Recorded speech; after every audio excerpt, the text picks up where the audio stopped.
followed us for the series. You're in for another great conversation. Please feel free to turn off your cameras, your microphones will be off. Sit back and think of some great questions to ask our speakers today. Just pop them in the chat. We've got Kerry Kloss-Cadden who's going to be monitoring that for us today.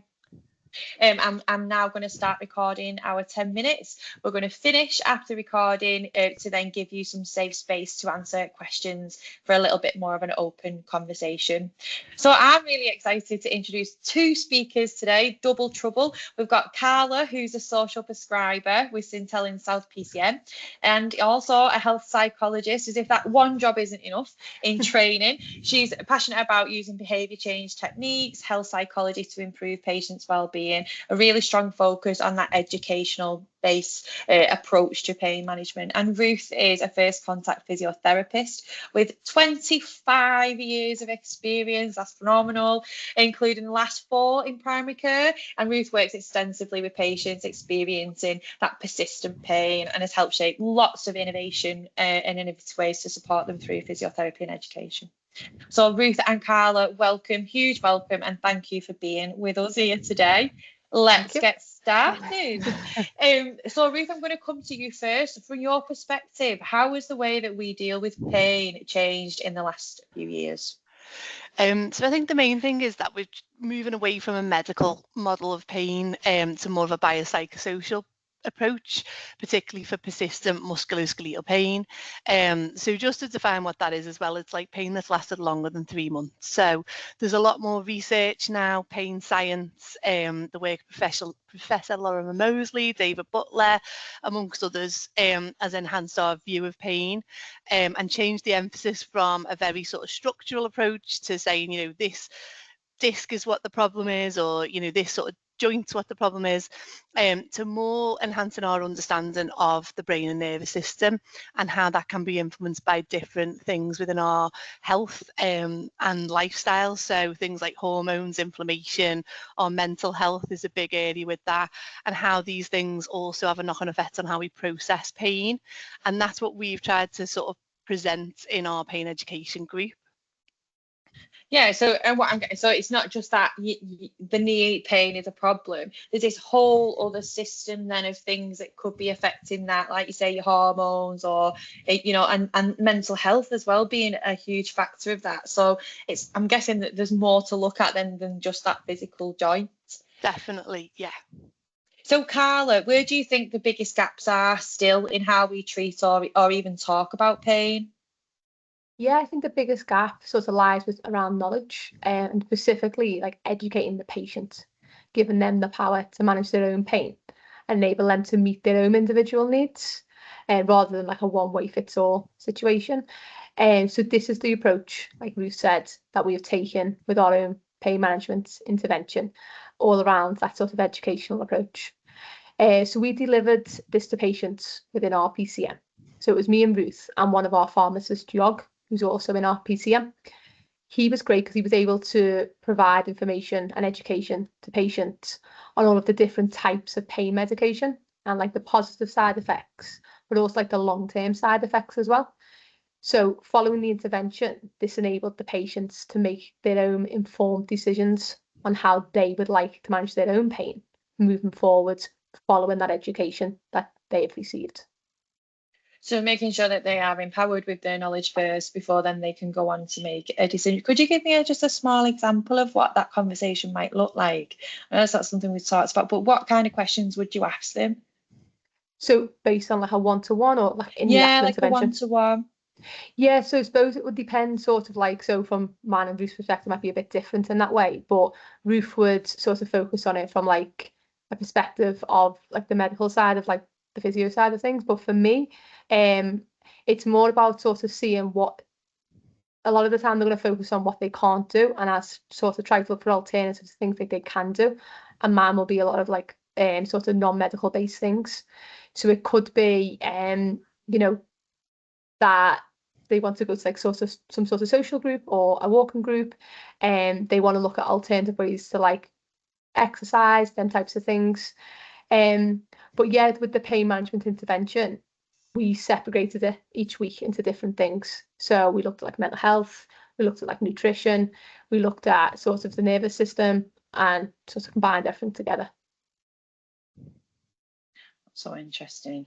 Ruth, back to you. What misunderstandings do you hear all the time about pain management? I'm sure that within your 4 years and 25 years that you've dealt with this so many times, but what keeps coming up for you? I think when patients come to me about their chronic sort of persistent pain, they often think that we're going to try and give them more analgesia. And for patients, for some of them, that is what they want. Some patients will keep asking for more and more pain medication when things don't work, and they feel that's what they need.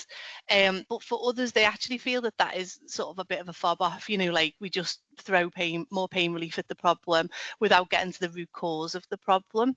And so we've aimed to try and show patients that analgesia has a place. We're not saying that painkillers are all bad. We're saying that, they have a place in pain management, but that there is a lot more going on than just sort of treating the pain in that way. Then they can use that information to empower themselves, as Carla said, to take control of their pain, whereas often it's the pain that's controlling them and sort of having an effect on their quality of life. And I often find that patients' perception of their pain is driven by the medical professionals that they've seen before and the clinician's view of pain. And they have maybe communicated that in a certain way to patients in the past, like that sort of old school approach, maybe telling people, oh, you've got a spine of a 90-year-old when they're 20 and things like that. And that's not helpful because it often sticks in the patient's head. And if you've had the belief that your problem's not fixable, because it's the worst they've ever seen, or you're going to end up with this, that and the other, that then is more difficult to help manage because they've got that preconception in their head already. So yeah, they're the main things I find. So it's almost like they've convinced themselves, or they've got that mindset that I can't do that because I've been told this. Yeah. We're seeing in a lot of like technology now, and I think Apple are saying the same, that if you look at your Apple Watch and it's saying you've had a bad night's sleep, you're now expecting to be tired that day before you've even really fully woke up, because that's what the kind of expert or something is telling you. I think that's really interesting. So Carla, then, are there any like alternative non-medication approaches? I know that you were talking about analgesia to pain management that you think needs more attention and is more effective. Yeah, definitely. So we provide our patients with education in our intervention, which was Let's Talk Pain, on a wide range of alternative pain management options. So with the aim of like empowering them to feel more in control, like we said before, of managing their own pain. But the approach we took was a biopsychosocial approach. So what we had to do was focus on 4 non-medication based methods. So we looked at things like movement, mindfulness, social connection, and nutrition, with a big emphasis as well on like the gut-brain axis and the nervous system. So there's like so much research out there, and this is what we wanted to bring to the patient, because it's like so much research following on like the benefits of like social connection and pain, and like the gut microbiome's connection to pain. But this information, it's not like getting filtered through to the patients. So we took the approach of, with our patients, providing this information to them, but also like signposting them to a wide range of social groups within our local area. So we would like, at the end, we signposted them to things like craft groups, walking groups, singing groups, dancing classes. There was like breath work and yoga classes, and like coffee and chat groups. So we wanted to sort of give them things afterwards that they could use to continue with that. And then we also highlighted the role of the gut microbiome and what that plays in pain and in health in general. So we educated patients on how they could improve their gut health and then increase the diversity of their gut microbiome via diet, and sort of tailored that to sort of how they could go off and do that themselves.